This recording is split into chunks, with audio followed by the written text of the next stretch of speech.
خۆشەویستانم، یەکێ لە ڕووداوە گرنگەکانی ساڵی 2011 شۆڕشەکانی بەهاری عەرەبی بوون.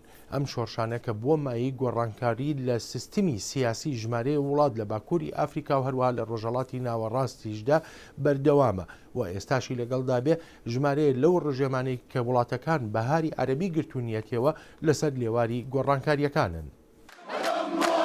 لە سەرەتای مانگی یەکدا بەهاری عەرەب بە مردنی کەسێک دەستی پێکرد. خۆپیشاندەران ڕژانە سەر شەقامەکانی تونس وەک هاوسۆزی دەربڕین بۆ میوەفرۆشێکی لاو کە دووچاری بێهیوایی بوو لە سیستمێکی دڕندە و ئەنجام ئاگری لە خۆی بەردا.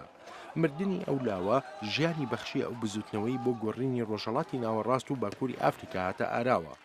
بۆ دەیان ساڵ لەو ناوچەیە ژیانی سیاسی لە سەربووندا بووە.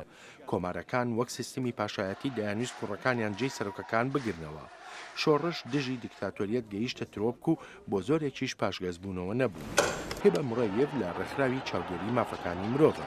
One of the scenes that we've seen in many of the Arab Spring countries دەڵێت یەکێک لەو دیمەنانەی لە زۆرێک لەو وڵاتانی بەهاری عەرەب گرتوونیەتەوە تونس، مسر، لیبیا، سووریا دیمەنەکانی لاوانن کە ئامادەی خۆبەختکردنن بۆ ئازادی بۆ مافەکان لە بەردەم کاربەدەستانی ئاسایشدا لە شارەکاندا کە بەچەکەوە بوون. ئەم ئازایەتیە نوێیە بۆ بەرەنگاربوونەوەی پێشێلیەکان بەڕاستی گوڕوتینی بەهاری عەرەبە. خۆپیشاندەران یەک لەوی ترەوە فێری فراوانکردن بوو، هەمویان دژی هەمان شت بوون سەرکردایەتی هاوشێوەکان. دکتۆر سەید سادق لە زانکۆی ئەمریکاییە لە قاهیرە دەڵێت هەمویان هەمان سیستەمیان هەیە، لەشکر مخابەرات و وڵاتی پۆلیسی وەک تونس، مسر، یەمەن، سووریا، لیبیا هاوشێون وەک پولی دۆمینەکەیەکی چانکەوت ئەوانی تریش دەکەون. سەرهەڵدانەکان هەر تەنها فەرمانڕەواکانی نەگۆڕی.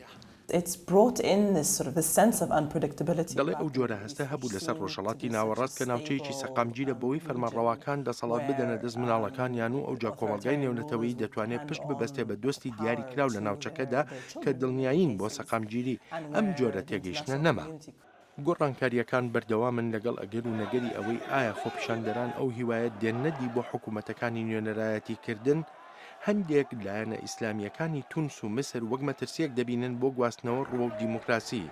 بۆ هەندێکی تریش لە ناوچەکەدا ململانێ بەردەوام دەبێت. بەڵام ئەوەی گومانی کادانیە ئەوەیە هەر یەکێک لە ڕێبەرە نوێەکانی عەرەب دەبێت سەر و سەودا لەگەڵ ئەو لاوە ئازایانەدا بکە.